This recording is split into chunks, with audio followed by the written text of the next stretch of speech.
Welcome to Fans of the Forge. I'm Chris. And I'm Teresa. And today you can see that we are missing a member. No Sean today. He's on vacation. Hey, Sean. The good thing about that is it allowed me to let my beard out a little bit and let it breathe a little bit. I had a little extra space here. That was the reason for the fluffiness? Yes, that's why I have the fluffy beard today. But anyway, today's episode is Season 5, Episode 15, Kelewang. Very interesting weapon name. The contestants for this episode were Alan, who had 1.5 years of experience, and he had a ceramics background. Hunter, who had 2.5 years of part-time experience, and he was a fry cook. Edward, who had 6 years of full-time experience, had a bad back that he had hurt himself at some point and had a pretty bad broken back at one point. He lifted something incorrectly, broke his back. I think it was a jackhammer he was picking up, broke his back, and very, very badly injured. But, forging kind of brought him back into the fold of doing things and being creative. So it was kind of like his rehab of sorts. And then Tim was the 15-year part-time experience veteran of the group, I would say. Veteran bladesmith, if that's the right term, or most experience. He's got experience. More experience than all the other guys put together. Yeah. So, starting off with our picks, we had Teresa and Sean both chose Alan as their underdog. Sean also chose him as his main pick. To be fair, Sean is on vacation. He didn't see the show. We sent him little clips of, these are the guys and these are their experiences. And so he was just like, yeah, okay, the first guy. Yeah, so I guess we'll have to see just how that plays out for him. Anyway, and then I chose Edward, the man with the bad back, as my underdog, and Tim as my pick, and Teresa also had Tim as her pick to win the episode. So, leading into round one. So round one was a San Mai challenge. Everyone was given the same materials to work with. They all had a box of drill bits, which was the hardenable steel, and then kind of a sheet, for lack of a better word, of mild steel. So Alan chose to make a chef's knife. They were, making their knives in their own style. He used the rods of the bits instead of the actual drill part because the drill part was twisted and difficult to work with in its form. So he welded all the handle parts together, and he used that as the center for his taco-style San Mai. Hunter chose to make a chopper, and to do that, he untwisted the bits. So he heated them up, and then he worked them backwards to try to untwist them.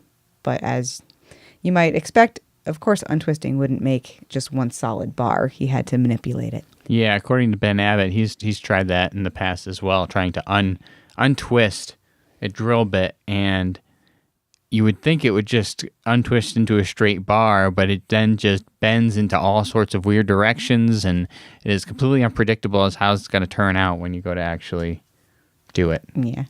So he also did the taco style, but he used the entire sheet of mild steel, which there was a decent amount there, and it was not necessary to use all of it. So what happened was, as he was putting the hardenable steel in the center of it, it was getting kind of buried in there, and there was a question of whether it was being fully enveloped by the mild steel. Mm-hmm. So that was something that kind of came up.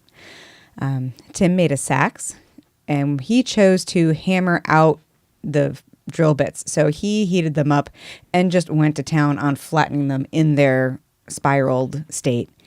And Edward did the same thing as far as hammering them down. He made a kukri. So midway through round one, Edward, was evidently having a hard time with his back, but he pulled it through and he managed to get a blade together and quenched within 2 minutes. So every guy made a different style, for their own preference.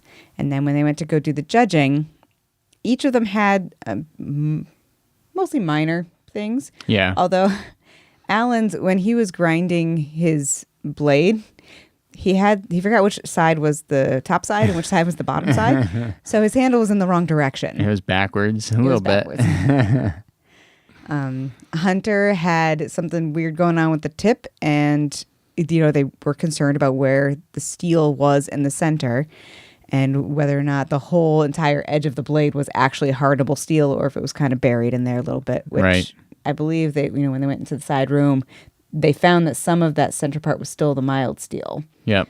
But they determined that, that's something that could be ground down and fixed. Edward had fissures along the spine, which appeared during the quench. And Tim had a small handle and was a little lean, but otherwise, pretty good blade. Mm-hmm. So even though they all had something going on, it was determined that Edward's was the most serious thing that probably couldn't be fixed during the second round. And so he was eliminated. Chris's underdog is out. My underdog beard brother is out again. Another beard brother gone. I'm telling you, don't just go with them because they're beard brothers. Look at this. If I went on the show and I knew what I was doing, is like if I actually had forged before, then I would win because of the beard. No, stats are showing that you were not. Well, I have to then redeem my beard brothers and go out there and kick ass. First, let's learn how to make a blade. Well, I was recently invited to Houston to go learn how to make a blade, so Sure. Who knows? Now, on to round 2. For round 2, they had to use at least 2 different materials for their handles. Alan used a wet towel at one point to heat his handle. Oh, this was really cool. So I wrote these notes and I did a little shorthand. So what he did was he wrapped the blade part that was already tempered and ready to go. And he put that in a wet paper towel and he put that in like water so that as he was heating the handle part or the tang to be able to bend it into the appropriate direction, the rest of it would stay cool in the water and not reheat. Yeah, In the temper. That was a cool method. Yeah, I believe David Baker and the other judges were very impressed with that method, and I was too. It was pretty cool. Mm-hmm. And then as he went through, he actually had time at the end of all of his preparations to do some edge testing on a piece of wood. I think he was chopping on his workbench there. Then Hunter, he was drilling holes for his pins. Not in the safest way. It was another one of the cases where he put it down at the drill press and then just started drilling down into it without it being clamped into anything. And he was kind of just trying to make it line up on its own. And that just did not work out for him. But all right, so we've established we don't know how to make knives, but I do remember taking shop class and it being a thing that you have to hold the piece down when you're trying to drill into it. Otherwise, it spins. Like the drill goes into it and it just grabs and spins. And that's what was happening with the knife. yeah. It started to spin. Yeah. So he had some issues getting his pins to work out and getting everything in and using the drill press. But in the end, he was, he came out, he got it together, and he was doing some pretty impressive little knife juggling, tossing around, spinning it around for the judges while he was just seeing how it seemed to work, which was something that Ed actually did in his planning phase of round 1 that we didn't mention. He was actually swinging a phantom blade. He was just swinging his hand like he was expecting it to work, even though there was no blade of any kind yet. But this guy, Hunter, actually had the blade made. It just wasn't 100% sharpened yet, so he could just flip it around, not necessarily have to worry too much about cutting himself. And then we also had Tim, who didn't really have any issues. It was pretty smooth going from what we saw. When it came to the judging, they had the strength test, which was a coconut chop. All of them passed the coconut chop without any problems. Well, not necessarily without any problems. They all passed the coconut chop. Yes. Alan, we didn't mention earlier, he thought there was a little bit of serendipity there because he was the Coconut Empire Forge was the name of his forge. He had a narrow handle on his blade, and his edge rolled a teeny bit during the coconut chop. Hunter's edge was not the sharpest, But it worked. and it held up. It didn't take any damage. And Tim's had a roundish handle, so when they went to go hit it on the second coconut, it actually twisted a little bit, so it didn't actually chop it in half like the others did. But It still took a chunk out, Yeah, so he it's- technically passed. right. Then the Sharpness Test was a ratchet strap slash. And again, they all passed. And it was really coming down to, how well did it actually cut through, because they were cutting three straps and they all cut through all of them. But you could tell that Alan's was just a little dirtier of a cut, not as clean a slice. Yeah, it was a ragged cut. The rolled over edge that he had gotten from the coconut chop ended up doing him in here because he just couldn't get a nice clean cut on the strap. So Alan was out of the competition, and that means nobody had any more underdog picks left. And Sean's out. Sean's just out completely. And when he told us to go with that guy, we questioned. You want it. The same guy? We didn't want. We didn't go into detail. We had already watched the episode at that point when we got the pick, and we didn't want to be like, "Are you sure you want to pick that guy? Are you really sure?" But he goes, I'll pick him for both, and quote verbatim from Sean. I'll even show the text on the screen if I remember here. Yeah, I'll lose, but what else is new? So. Sorry, Sean. You ain't getting no points this episode. Ain't gonna happen. Having the underdog and the pick worked for you once. Not all the time. No. So, now, we are 2 left. We have Hunter and Tim, and we move on to round 3. Which is the Kelewang, where they go home to their home forges. So, there's a lot of information about the Kelewang. It was a Malaysian 18th century used for tribal warfare. Single-edged sword. It was a light, short sword with a decorative loop on the spine, and it needed to have a 12-inch handle. It was definitely a heck of a neat-looking sword. Yes. Didn't necessarily... I guess it was useful for what it was, but it probably wouldn't be my sword of choice if I had to go into a battle, because it just seemed like it was a little too nice. Well, the one that they show is super nice, super, shiny and clean, and definitely not made in 5 days. I wonder about that. I'm pretty sure one of the judges make those blades in the same time frame. I don't know if they make it in the same time frame. That's the thing. But I'm pretty sure they make the blades. I wonder if there's a way to find out how long it took for them to make it, or which judge made it. I know David Baker makes a lot of those weapons for the show. I wonder how long it takes him. That's an interesting thing. I'll have to see if I can find out. But anyway. So they had to go home to make the Kelewang, and as they're showing the home parts, we've started to notice these patterns that they show you the first day. They show you probably day 3 or 4, and then the last day. And in this particular episode, there wasn't a whole lot of drama going on at the home forges. No.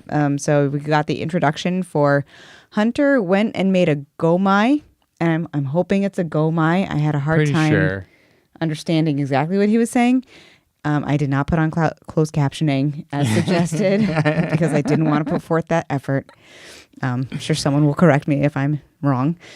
So for those of us who didn't know what a gomai is, it's 5 layers, not 3. So it's like a San Mai, but instead of having one piece in between 2 pieces of mild steel, there's the centerpiece, and then there's 2 more outer layers, 5 total. And Tim decided to make 2 blades at once just in case one broke during his midway testing, which is a great idea if you can manage it. The first time this season, at least that we know of, that anybody's done something like that, had a backup one ready to go. Right, instead of starting on day 3 if it breaks. Yeah. So for their day 3s, that's about when they were working on the hardening and working on the loop part. So Hunter was working on the loop, and Tim did a clay heat treat on day 3. And during that heat treat, he got a giant warp, and that was when he moved on to his blade number 2. So, good thinking ahead on that one. And then on day 5 was when Hunter was finalizing the handle, and he put beeswax around it to do like a seal, I guess it was, which was pretty cool, I thought. And then Tim, that was when he made his hook and his handle. And I made the note that Tim's was so pretty, and maybe it's just the red in the handle. I thought it was super pretty. I agree. Well, I mean, so we're moving into the judging now, but when it comes down to, I say that a lot when it comes down to it, but they came into the forge for the testing, and they had the two blades side by side, and right off the bat, I said, "Oh gosh, Hunter's is way too thin. Like it doesn't look like there's much meat to it at all." Versus Tim's, who is a beefy blade, but Tim's also just had all these extra little details and grooves and things that he put in it. And it looked great. It was a really beautiful sword. He put a lot of time in to making that thing look good, as well as making sure that it was structurally sound. So it was impressive. I was really impressed with how well his came out. Not to say that Hunter's was like super ugly or anything. He had a good looking blade too. Yeah. But. So they came in and they were both wearing kilts, which we're new to the bladesmithing community, I guess. As we've established. I guess kilts are a big thing. I mean, a lot of people wear the kilts, and it's not like this was a particularly... I mean, we could probably pose the question, hey, viewers, are kilts a thing in the bladesmithing community? What's with the kilts? Fill us in. Like, we're not making fun. I'm curious. Generally curious about the kilts. But anyway, they both had kilts. And it had RJ Marcaida came in for the kill test. Yeah, no more Doug. Well, not no more Doug, but we thought he was back. He was not back. Apparently not. Maybe he hurt himself in the last episode, or maybe we overdid it, or maybe these are shot so ridiculously out of order we have no idea when Doug's going to be fully healed. Who knows? We should probably just stop guessing. Well, maybe we should start a pool for when Doug's going to be back full time. Like, what episode is going to be the one this season when Doug is finally back to doing the test full time? But then we get Doug Cam. When Doug's not Doug back, Cam. we get Doug Cam. Hashtag Doug Cam. Good Doug Cam. It's a good Doug Cam on this one for sure. Anyway, you want to continue? Oh, well, I thought we were switching back and forth. Oh, okay. So I'll finish this test then. So the Hunter had a very sharp edge on his. Tim's had a sharper tip. His edge didn't seem as sharp during the kill test. His didn't dig in as much when RJ did the swinging test right into like the gut of the ballistics dummy. Hunter's definitely seemed to break more ribs too when he was being tested and pulled it out. But in the end, they both passed. And then we went on to the strength test, which was to chop into a buffalo plow. I gotta tell you, I needed to listen to this 3 times because Chris would not stop talking, and he was trying to... It was an impression of Doug saying, "You will kill." And I'm like, stop talking, Chris. Rewind. And as soon as it starts playing and gets to where Ben Abbott's trying to say buffalo plow, he's going again. I will, if I save that video, I will have that pop up right here so you can see what I was doing, because it was literally me holding my phone so I could do an Instagram video going, "It will kill." Meanwhile, I'm trying to take notes for this. It will kill. I was trying to get the eyebrows. Doug does the eyebrow. It will kill. But you didn't have to do it the precise moment. I needed to nail it. I needed to nail it, and I just couldn't quite do it. And it just so happened that it was at the exact time that you needed to hear if it was a buffalo plow or something else. I apologize. Moving forward, it was a buffalo plow. Yes, it was. And so as they're striking into the buffalo plow, we were not introduced into how many times they were going to strike. Turns out 5. Because that's when Hunter had a catastrophic fail, and it came down to Tim. Tim, you got to get 5, and then you'll be, winner. So, catastrophic fail for Hunter on the 5th strike. Ben Blade Killer Abbott, as I saw him called on the fans of the Facebook group for Forge and Fire, actually. Well, so, I mean, he does the strength test. So he does the strength test. That's where it's going to die. Yeah. It's generally going to happen. But yeah, Tim won. Tim won. I wonder if they were going to have maybe a 10 strikes or something like that, because usually they go up to 10, but because it broke on the 5th, that's all he had to do was get past that. But anyway, yes, so Tim won, and that means we both won. Woohoo! Sorry, Sean, you're out some points again. So our new points tally for as of for us as of this episode, Teresa still in the lead. 14 points. I'm still in second with 12 points. Not far behind. That's one underdog. I know. That's one underdog. I know. Sean, he's not far behind. Well, behind me. Right. I mean, he's I've got at almost 8 double. points. Yeah. Teresa's kicking his butt. He only needs a couple good picks to get like tied up with me. But if I happen to get an underdog pick and nobody else gets it in one of the next episodes, I could hop up right in there and tie with Teresa. So we'll have to see how that goes. We seem to be getting better at this, though. Each episode, we are definitely. I say that, and now next week, none of us. Yeah. Sean's going to be winner by super points. I think we said that too for the last episode, and I think none of our picks ended up winning. The last one, either we all got points or none of us did. I think none of us got points last episode. I think it was. We can look it up.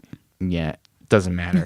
Anyway, that's the episode, season 5, episode 15. Kelewang. Remember to subscribe to the channel. Check us out on Facebook, Instagram, or Twitter.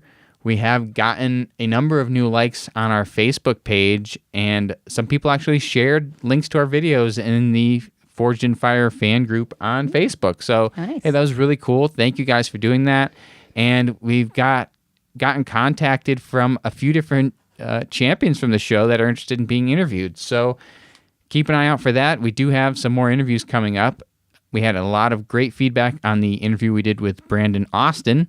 Mm-hmm. And we've talked to a couple different people that are interested in coming on and talking to us. So, hey, if you guys like that sort of content, we'll do more interviews, and we'll keep up with these episodes and finish out this season. But if the interviews are the way to go, we can do that. And plus, there's 4 seasons that we haven't watched yet. Yep. So we got a lot of options here. So we'll keep going, and if you like it, toss us a like or a subscribe, and we'd really appreciate it. So. Thank you for watching, and we will catch you next week. Bye. Bye-bye.